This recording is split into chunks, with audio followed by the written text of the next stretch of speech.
This evening, we start with a chaotic recount effort down in Florida. The recount imperiling the slim leads of Governor Rick Scott, running to unseat Democratic Senator Bill Nelson, and Ron DeSantis, who's running for governor to replace Scott. Republicans are rightfully pointing to Broward County, the second most populous county all of Florida. And it may also be its most corrupt and poorly run, something the president pointed out earlier today. Let's watch. What's going on in Florida is a disgrace. Go down and see what happened over the last period of time, 10 years. Take a look at Broward County. Take a look at the total dishonesty of what happened with respect to Broward County. Broward County, just press Broward County /election. There's a lot of dishonesty. In moments, we're going to be talking to Republican Florida Representative and candidate for Agriculture Commissioner Matt Caldwell. Now, he's seen his own lead vanish in the wake of this new recount, and he's steaming mad at Broward County. But first, on the latest regarding these recounts and the many lawsuits that are swirling around, we're going to go to Phil Keating live in Miami tonight. Phil? Good evening, Governor. The Florida vote counting appears to be almost finally complete, but not quite yet. Believe it or not, right now in Broward County, they are still counting the final remaining provisional ballots. All of this happening on a day when Governor Rick Scott, the Republican candidate for Senate, wins 2 times in court. Tonight, outside the Broward County Elections Department, yes, even tonight, protesters are still demonstrating, with Democrats and Republicans trading accusations of attempting to steal the election from both sides. Inside the building all day and into tonight, Broward's canvassing board went through all remaining provisionals, comparing signatures and voter intent before either validating the ballot or tossing it out. Miami-Dade and most other Florida counties already have finished their counts. Now, in Broward and Palm Beach counties this afternoon, Governor Scott won both of his lawsuits, with the judges forcing those election supervisors to allow campaign observers better access to the process and the ability now to immediately start inspecting Broward County's voter records, which the Scott team had wanted to do all along.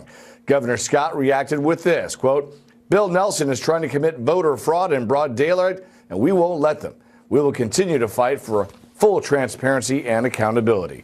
Scott's Tuesday night lead over Democratic Senator Bill Nelson has shrunk to just 15,000 votes right now, less than 0.2% out of 8 million votes cast. That's how close it is, as more and more votes were counted and added to the totals for the past 3 days. Senator Nelson swung back. Quote, "He isn't telling the truth, Governor Scott," which is votes are not being found, they're being counted. Now, one thing Governor Scott did ask the Florida Department of Law Enforcement to do last night was to investigate any improprieties with the vote count process. After a full day, the FDLE says they have found no evidence of any fraud or irregularities. Unofficial election results from all 67 Florida counties due in Tallahassee tomorrow by noon. Then the Secretary of State will add up all the numbers, and if any race is decided by a margin of less than 0.5%, as appears to be the case in the Senate and governor's race, then they will automatically be ordered for a mandatory machine recount. And most counties we spoke with today intend to do that as soon as the order comes in tomorrow afternoon. Governor? So, Phil, you thought the elections were over and you were going to have a nice, calm weekend. Boy, were you ever wrong, right? I tell you, 10 days of this midterm craziness, and it's just beginning, I feel. But how come it is that 66 counties in Florida can get it right and Broward County can't even find all the ballots until 4 days after the election? I mean, how do they justify that?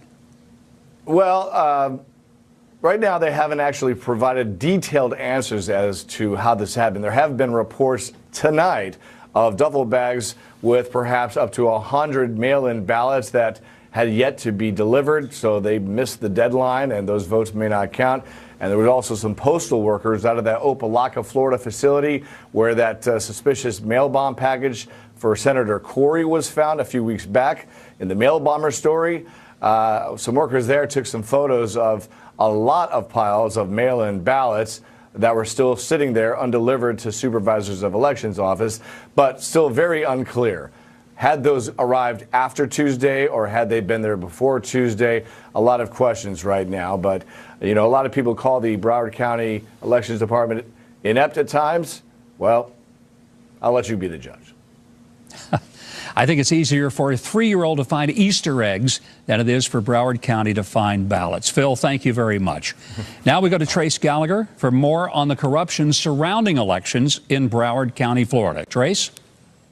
Governor, in Broward County, not only are there votes yet to be counted in the Florida Senate race between Republican Governor Rick Scott and Democratic Senator Bill Nelson, just a short time ago they found bags of early mail-in votes that had somehow gotten lost, which only adds to the county's infamous election reputation, starting with Gore v. Bush in 2000, where after a razor-thin finish of the presidential race, reports started coming out over so-called dimples and hanging chads, paper ballots that were not punched all the way through and therefore not counted. The Gore campaign asked for a recount in 4 Florida counties, including Broward. 36 days and 45 lawsuits later, the Supreme Court stopped the recount and Bush won the election.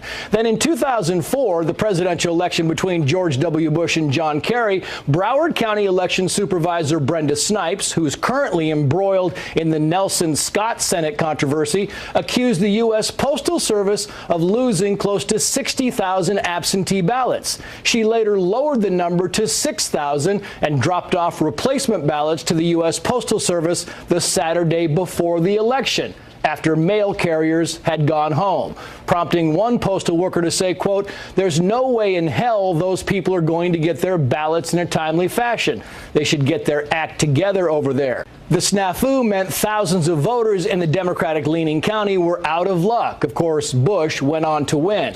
Finally, in 2016, the 23rd congressional district race between Debbie Wasserman Schultz and Tim Canova landed Brenda Snipes in court. Canova asked to physically inspect Broward County's votes, but Brenda Snipes' office had destroyed the physical copies and only kept digital copies, a violation of the law stating physical copies must be kept for 22 months after an election. Governor. Thank you, Trace. Well, our next guest saw his lead evaporate seemingly overnight. Here to tell us about the lawsuit that he just filed is Florida State Representative Matt Caldwell. He's the Republican candidate for Agriculture Commissioner. Matt, why did you feel the need to file the lawsuit? Well, thank you, Governor. And you said it earlier. I am steaming mad about this. You know, we went to bed Tuesday night with a 40,000 vote lead, and over the course of the last 3 days, the Broward County supervisor has continued to find magic bags of ballots that have turned that into a 3,000 vote loss. It's really spectacular. And you know, the voters deserve to have a straight answer. There's 8 million people roughly that voted in this election, and the fact that we can't get a satisfactory answer for now after 3 days of asking, where did these ballots come from? When were they cast? And why hadn't they been counted yet? It's completely outrageous. You know, we worked very hard. We were on the campaign trail for nearly 2 years straight. Florida is not a small state. We traveled corner to corner, 100,000 plus miles campaigning, and to have this done to our family, to our campaign, all the people that have put that time in, I just think is frankly unjust. So we did file a lawsuit today and demand that she provide answers. Where did these ballots come from, and why are they still being counted? You know, you're supposed to have all of your early votes tabulated and reported a half an hour after the polls closed. So 7:30 Eastern is when those were due. That's still open. If you check the state's website now, Friday night here at 10 p.m., that is still open in her report. It's just totally outrageous. And not only can we not trust the answer at this point, we can't even begin to figure out why we couldn't trust the answer, because we can't get a straight comment from her in any way whatsoever about this situation. Matt, we've got some sound with Brenda Snipes, the election commissioner down there. I'd like for you to take a listen to it and then get your reaction to it. This is earlier today. But other counties have been able to do it. But other counties didn't have 600,000 votes out there. Well, Miami-Dade did. Well, have you been inside Miami? Never mind. Let me go check. I'll check. So, Matt, you've seen this. You've heard her excuse. It doesn't seem like that's satisfactory to you or to a whole lot of other people in Florida who cast their ballots believing they were going to be counted Tuesday night. Nobody takes that credibly. I mean, we have numerous large counties. Miami-Dade County is one of the largest counties in the country. They got all of their ballots counted and reported in a timely fashion on Tuesday night. Orange County, where Orlando is, millions of people. Hillsborough County, where Tampa is, millions of people. Again, it's just a habitual problem with Broward County. And, you know, we listed some of the problems we've seen in the past in our lawsuit today. You have allegations from a former employee of hers that in 2016, she caught employees filling out blank ballots by the stacks back in a secret locked room. And I mean, this is really disturbing stuff. And then you look at this scenario where, again, we went to bed on Tuesday night with a substantial lead, and it magically disappears over the last 3 days. Just enough ballots to not only push our victory into a loss, according to her tally, but also to push both the Senate race and the governor's race into a recount. It just stinks to high heaven. And again today, another 2,100 ballots reportedly that were just found. Misplaced, set aside. We can't even get a straight answer to that. You know, the governor filed his lawsuits. Both of his have been victorious so far, and his were very simple. Just give us the public records that prove you have been counting these ballots in a regular manner over the last several days, that we can at least, you know, see a trail of custody so that we can see that these have been handled properly. We've got accusations coming out that they have been replacing damaged ballots. You know, something comes in the mail, it's torn, it can't feed through the machine correctly. The supervisor is allowed to create a duplicate, but it has to be done with the board. It has to be done with the supervision of multiple people so that they can testify that it was done accurately. Meanwhile, we've got rumors that they're just doing the replacements without anybody in the room, running new ballots through, and who knows what votes are being counted. You know, Matt, I think that's what is a great concern to everybody. We don't know where these ballots have been. It's not just that they're being discovered, but where have they been? We thank you so much, and we'll be keeping an eye on your lawsuit to see how this all turns out. Hope you get some rest this weekend in spite of all of this. Great to have you with us. Well, the Pollock family has seen firsthand how the incompetence in Broward County can have tragic results. They lost their beautiful girl, Meadow Pollock, in the tragic Parkland shooting earlier this year. In the aftermath of that tragedy, we learned disturbing details about the incompetence of the sheriff's office in Broward County. Earlier today, to voice their displeasure with the rank corruption engulfing Broward, father and son Andrew and Hunter Pollock led a protest. They join us now to tell us why. Andrew, Hunter, Governor. First of all, thank you for being with us. I know this brings up some really painful memories for you due to the fact that you lost a daughter and a sister in the Parkland shooting. You think Broward County and the manner in which they handle that were a big part of that. Tell me why. Well, let me tell you, Governor, no one's been affected more by Broward County than myself and my son and my family. My daughter was murdered in Broward County. And as I started looking into this investigation, I could explain to all the listeners out there how this is happening in Broward County. You have a superintendent in Broward who's a Democrat who brought policies to Broward County that led to my daughter getting murdered. You got a sheriff in Broward County who's a Democrat who's a failed leader. He has a vote of no confidence from his own union, a Democrat. Then you got an SOE who's also a Democrat who's already been brought up on fraud. These leaders are all unethical, liberal Democrats that aren't capable of running a preschool, let alone a county. So it's very important that when people see what's going on in Broward, these people are unethical. You got a Broward Teachers Union, all Democrats. You got the school board, all Democrats. And to me, I've seen it unfold. You know, it's nothing new. We've had these problems in Broward, and it leads to unethical liberal Democrats, Mike. Andrew, I guess the question would be, if this level of incompetence is so evident, why do the voters put up with it? It doesn't seem to matter whether it's Democrat or Republican. This is not about the parties. It's about the people whose lives are being adversely affected. Why do people in Broward County not demand a change and enact a change? Well, I was there we're today demanding personally. A change now. We were there. If you look at we showed up at the protest. Go ahead, Hunter. If you look at Yeah, Bay Hunter, go County, ahead. where a catastrophic hurricane just ruined the whole area, within hours they were able to get their votes casted. Broward County right now is the laughingstock of the entire country. The governor stood by my family since the worst tragedy of our lives, and we're going to stand by him. They'll be damned if they think they'll steal this election from us. Yeah, we love Rick Scott. Hunter, he was there for our family, and we're going to be there for him in Broward. This is also very personal. I mean, with the death of Meadow, this is not just an abstract thing to you. You lost your loved one, your daughter, your sister. Do you think that the voters of Broward County will finally get enough of this and say, we want to see something substantively change in Broward County?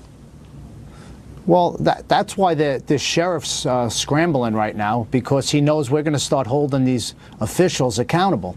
To me, my life, I tell people all the time, the word that haunts me is accountability, Mike, and we haven't seen it in Broward County, and it's about time that, we're going to put some officials in place that are going to start holding these people accountable. You got a superintendent we hope you can do that's it. winning Andrew, awards. we've got to go, but I want to say thanks to you and Hunter both for being here and sharing the deep, deep personal story that you've experienced. Yep, it was an honor President speaking Trump, with you, Governor. Thank you very much. Well, President Trump has been voicing his displeasure about the recount efforts down in Florida from overseas. Coming up next, John Roberts is going to join us live from Paris. He's got the latest that he's hearing from the White House.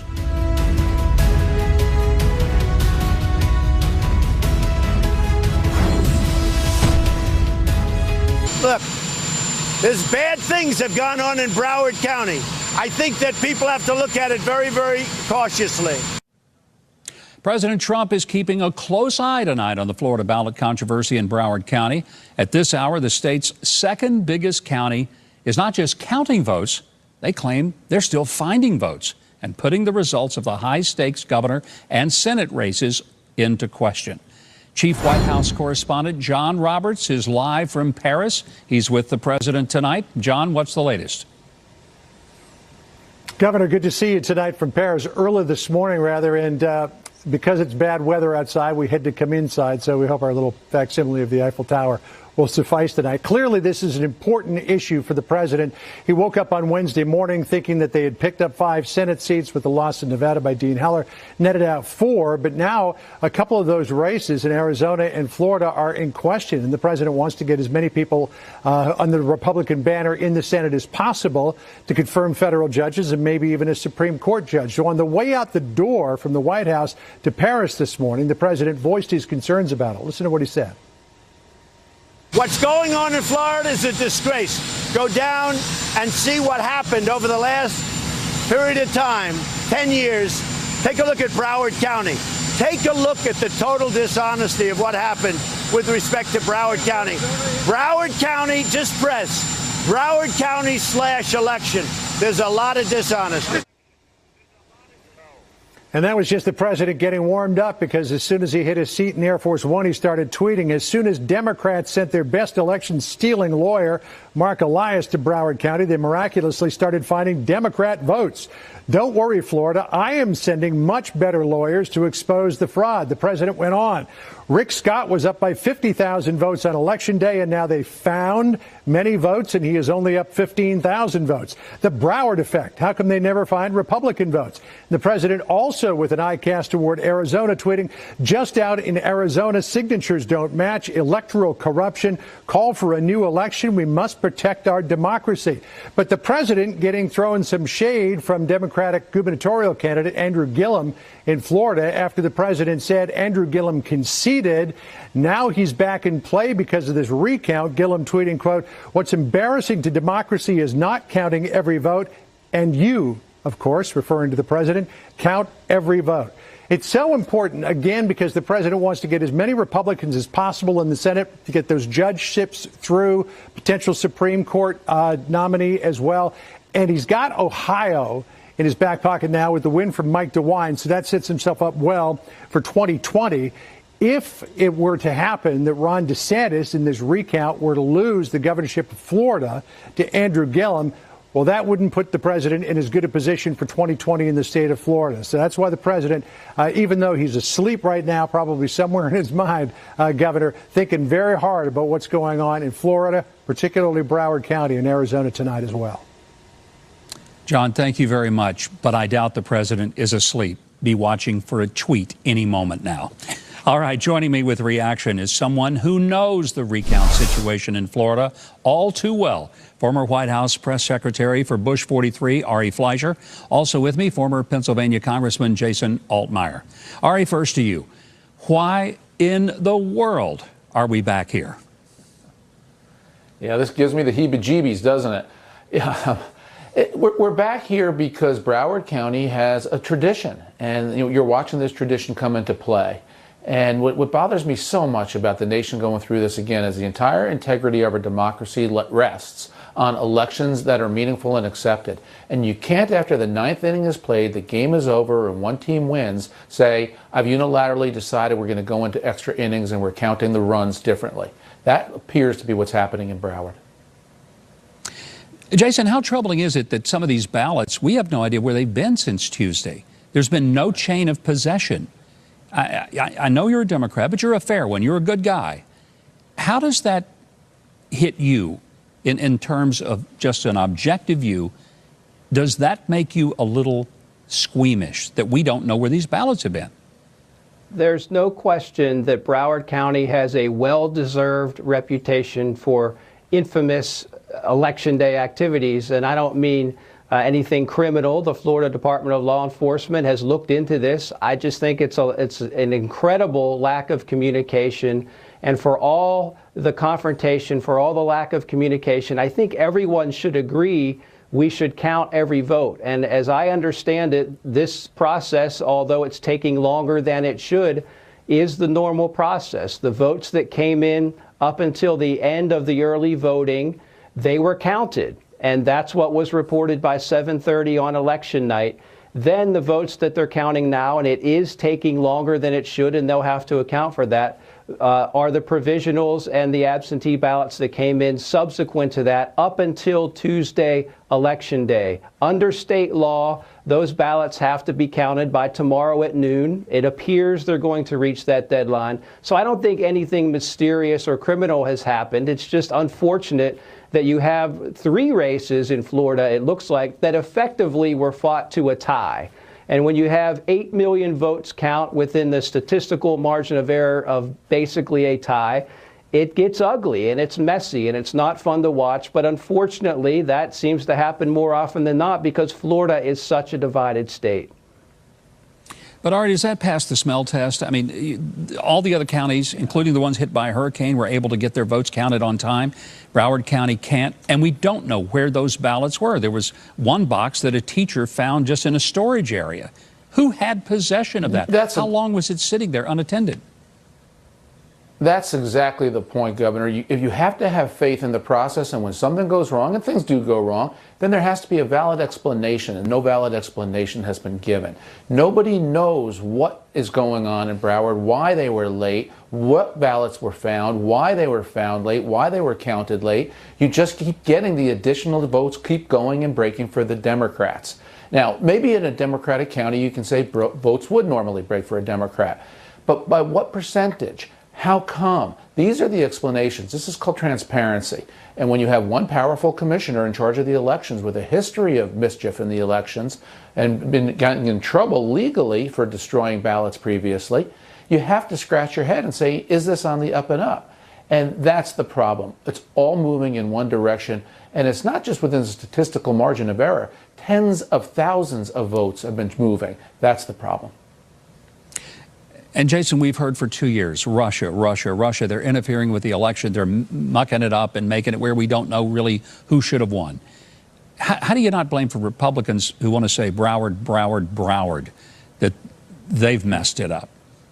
Look, both Republicans and Democrats are incredibly frustrated with what's happened in Broward because, as Ari just said, this is a repeated incident. This is circumstances that seem to happen every election there, and that's unfortunate, and there needs to be a review of what happened and probably a change made at the top in that county.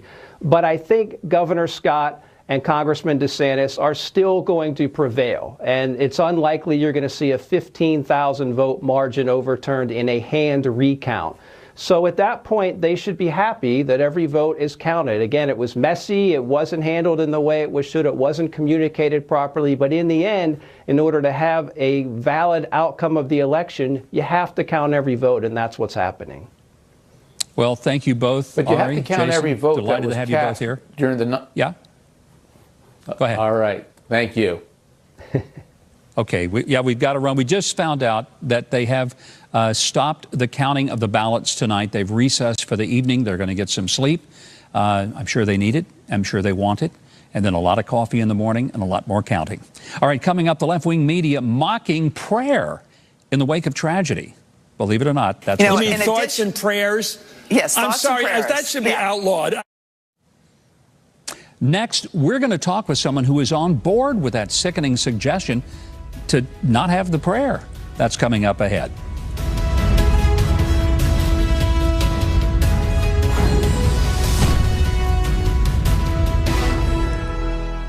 As families of the California shooting victims try to come to grips with their grief, some on the left say offering them thoughts and prayers is offensive.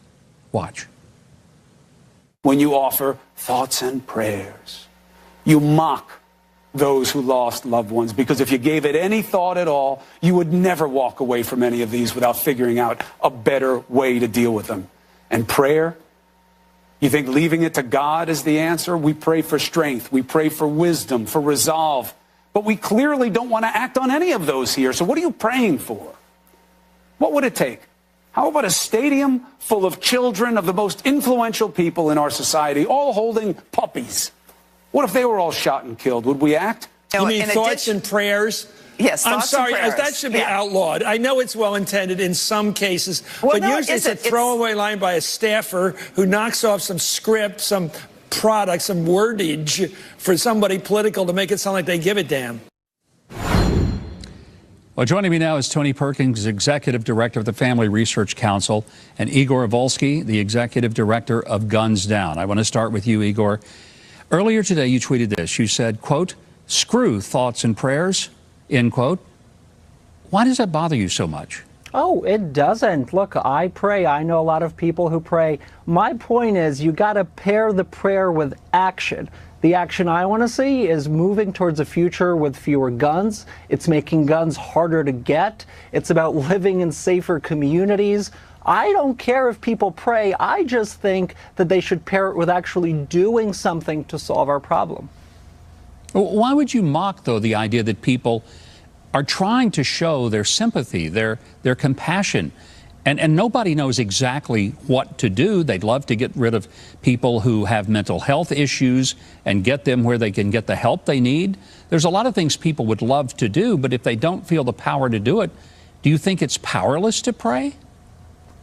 Not at all. I am all for prayer. I think people are helped through prayer, and that's a good thing. I'm just saying it's not enough to just pray, because if it was, we wouldn't be having this problem anymore. But we do. And in terms of what we do, I think it's actually pretty simple. You look at what other nations have done. They've made guns harder to get. They've had licensing programs. They've raised the bar on gun ownership.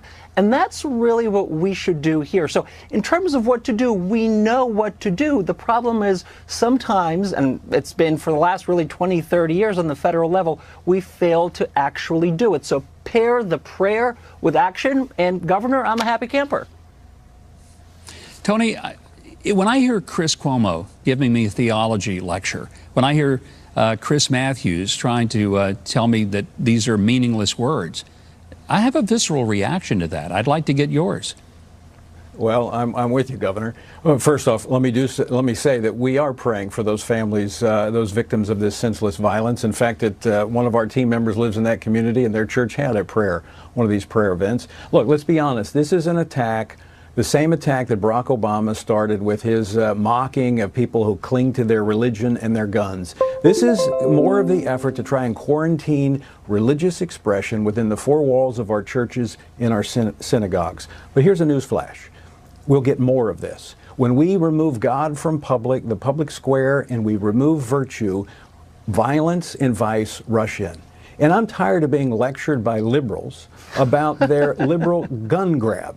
Because look, in Washington, D.C., where our office is, a gunman came in, inspired by the Southern Poverty Law Center, with 100 rounds of ammunition in a place that has some of the strongest gun laws in the country, to kill us. And he shot one of our people. Thank God. And we did thank God. We prayed to him that the shooter was incapable of carrying out what he wanted to do. Yes, people in this country do pray. And to say that laws will solve this, no. The transformation of hearts will solve this. Hey, Mike, listen, I'm not going to take morality lessons from a man who spent his entire life denying me the right to marry, denying me the right to serve in the military, denying me the right as a gay man to even exist because he would send me into conversion therapy. So put that aside, Tony. The fact of the matter is, what we need and what the majority of Americans support are bold laws that make guns harder to get, that build us towards a future with fewer guns. That's what Americans want. That's where Americans are at. Tony, let me give you the last word because we're going to run out of time. Igor, let me interrupt you because Tony's, you've kind of come at him. He's got a right to respond. Tony, take the last word. Look. There is a moral standard, and that's why they want it out of the public square. That's God, prayer, and everything. Don't do it. Igor, let him finish, please. It's God's standard, and that's the problem. They want nothing to do with a moral standard.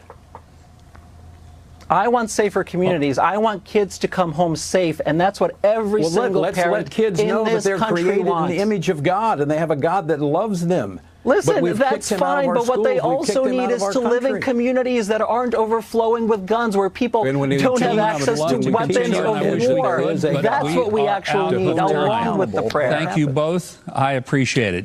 Coming up, reporters losing their cool, a Waffle House needs a new ceiling, and changing your age? Well, maybe you might get some better dates. Raymond Arroyo will bring you tonight's Friday Follies, and that's coming up next.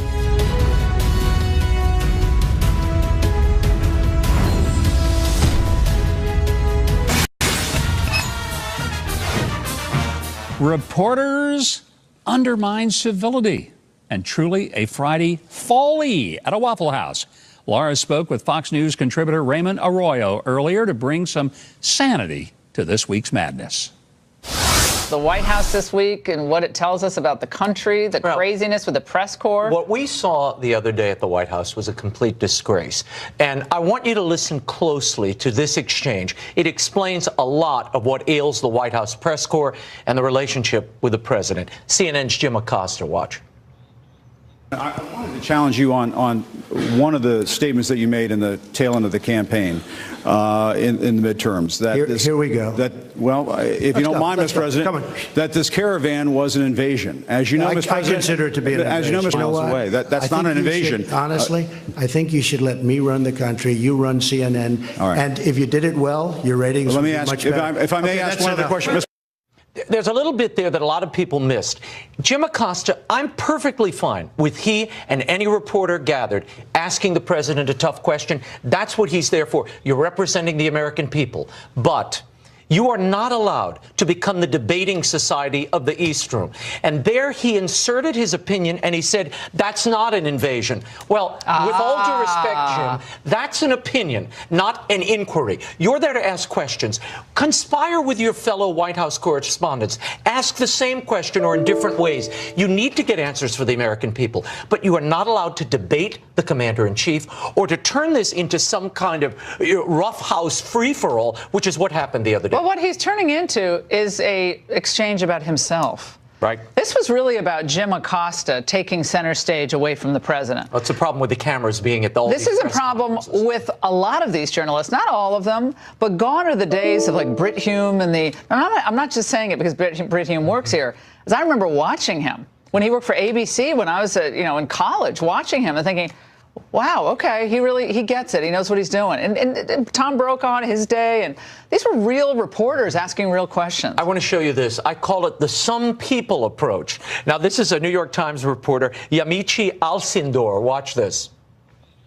On the campaign trail, you called yourself a nationalist. Some people saw that as emboldening white nationalists. Now people are also I don't saying know why you'd that say the that. president. It's such a racist There are question. some people that say that now the Republican Party is seen as supporting white nationalists Oh, I because of don't your believe rhetoric. that. I don't What do you believe make of that? I don't believe it. Let me tell you, it's a racist question.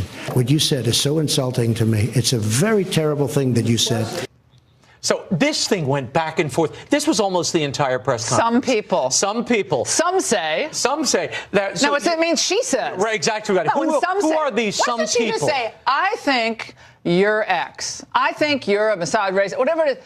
Don't say some. What people? If I'm Trump, I'm saying, give me some names. Give me the exact people who say that. Quote a source. I like the fact that he turns the race thing back on them. To say some people. They're the most race-obsessed people out there. I love the fact they said, no, that's a racist question. But you know what this underscores? Decorum, manners, protocol. None. It means something, and you need it, particularly in the people's house. This is the people's house. And there were some reporters, this thing turned literally into a shout fest. Watch.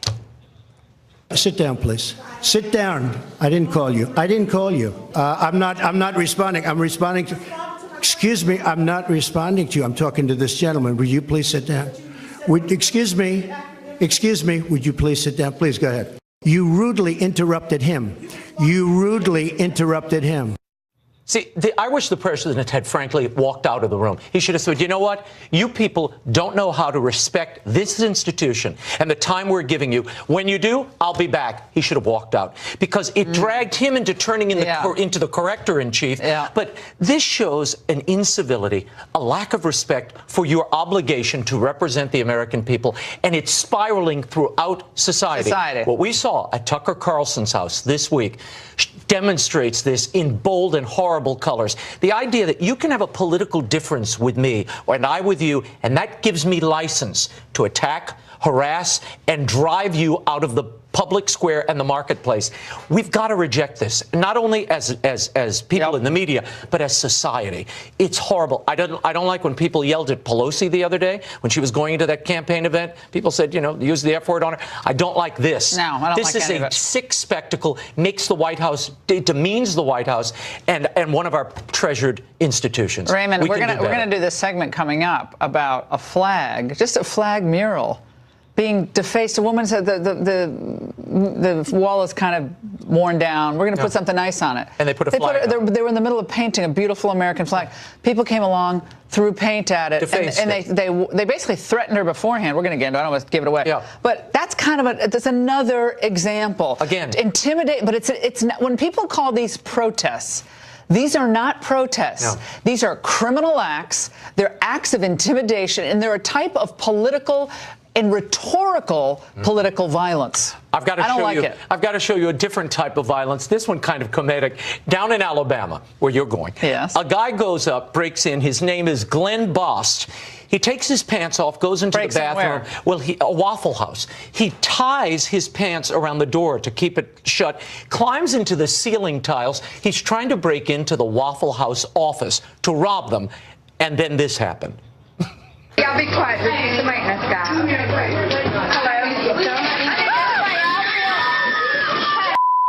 Holy here. Come on, Mama. Hey, don't go nowhere. Hey, stay right there. He's in his underwear, running around Waffle House, fell right through the ceiling. Here's my favorite part of the story. You know how they located him? He's still at large. They found his pants tied in the men's room. He left his wallet in the pocket. Not smart. So if you see a man in his skivvies with a waffle on his tuchus, call the Alabama police. First of all, is the Waffle House known for having a lot of cash on hand? I guess. When I think of a place like, okay, you're going to rob like the Waffle House. Waffle House office. Is it like the loose change that they find in the seat? I'm going to climb into the ceiling like Tom Cruise and lower myself onto the office. No, what was he thinking? They're usually those like ones that I had in my basement growing up, those like Kmart drop ceilings. You know, they're like styrofoam. That's what that was. And you could like hide stuff up there. They just drop right down. There's not actually a ceiling. This is ridiculous. I got to tell you this quickly. Yeah. A 69-year-old man, a Dutch man, he's suing the government because he wants to identify as a 49-year-old man. His name is Emil Rattleband, and he feels he's being discriminated against on these dating apps because when he puts he's 69, they don't swipe back. But if he put he were 49, then he might be a whole new man. Listen. I feel I suffer under my age. When I'm really 49 again, I will have a baby again. I will buy a new car again. If I have that age again, I have hope again. I'm new again. And the whole future is there for me again. So he's saying they're discriminating against him, Laura. And if people ageism, it's called ageism. Well, but if they can redefine their gender and re-identify as something different, he's saying I want to identify as a different age. He says he's trapped in an old man's body, but he's got the body of a 25-year-old and the spirit of a 49-year-old. Well, if it's all subjective, then why couldn't I say like I want to be a gazelle in Botswana or something? It's a graceful, as long as you can outrun the lion. Facts I'm good are with that. fact. Height, race, sex. These are things, not only is it important to define you, the state needs these things so they can serve you. Otherwise, I want to identify as a 70-year-old because I want those Social Security benefits. Bring them now.